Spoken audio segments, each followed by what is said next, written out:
Hey guys, what's up? Chandler here. Welcome to my channel. I love and am passionate about the diverse cultures in the world, and I'm here to help you and guide you through the journey of intercultural communication, and specifically Chinese culture. So some of you might have friends back in school or business co-workers in office are from the Chinese culture background, or you might want to do business directly with people coming from China. So what can you do to facilitate your communication style and then build the trust and the relationship over time with people from that culture background? That's what I'm here for. So today in this quick video, I want to share 3 quick tips with you that can help you get your journey started.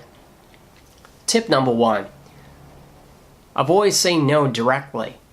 So in Chinese culture, that in general is a very indirect communication style, and people feel very uncomfortable to hear a no, literally. But there's always exceptions to general rules, so I won't say that every Chinese person is like that, but the majority of the people do prefer a very indirect, polite communication style. So whenever you want to reject Chinese friends' invite, simply you can just say something like, hey, I really want to come, but I really have plans. I'm sorry, maybe next time. You know, that actually makes the Chinese people feel very uncomfortable to accept that as a rejection, right? Tip number 2, try to pick up some small phrases, very simple phrases. I understand that how hard it is to learn a second language from scratch, but I just want you to think from a different perspective, you know, the power of the language, because the language represents the culture. When you start to speak the language, even simple phrases, Chinese people usually are very impressed that especially if you're not an Asian and you can speak their language, regardless of your accent, your vocabularies, they will feel very impressed because you're curious about their culture and you want to learn the language. So that connects you guys directly at that moment. So if you are the business owner, you are the CEO. I mean, of course, you're going to hire people who can speak the language, deal with the customers from that background. But, you know, the extra bonus points being able to speak the language directly, that you can scale up the reputation of your company, your department, and your personal branding internationally. A good example would be Mark Zuckerberg, you know, the CEO of Facebook. He did a Q&A session, a presentation 100% Mandarin in China. People love him.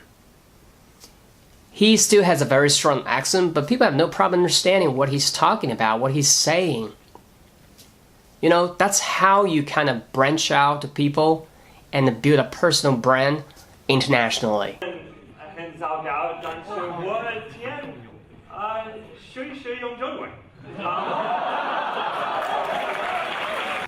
So absolutely try to think that from a different perspective.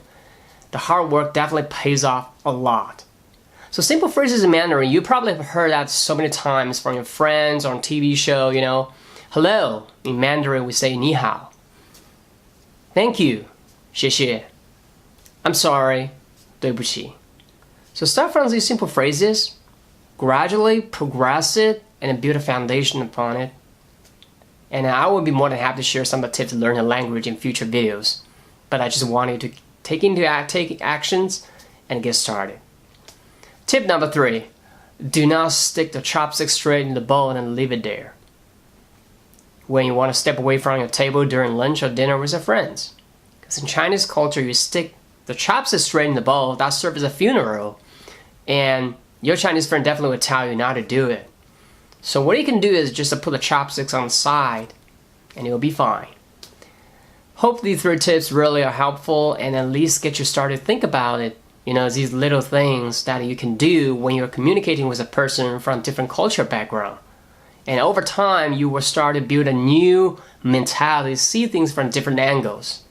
It's a power, and it's like a magic. But I hope you really love this video, and be sure to drop some comments and tell me how you feel about this video, what your interest is, so I'm more than happy to discuss these topics in the next video. And if you really like it, definitely appreciate it. You can click the like button and subscribe to my channel. And I'm Chandler. I'm here not to teach, but to share. And I'll see you in next video. Take care.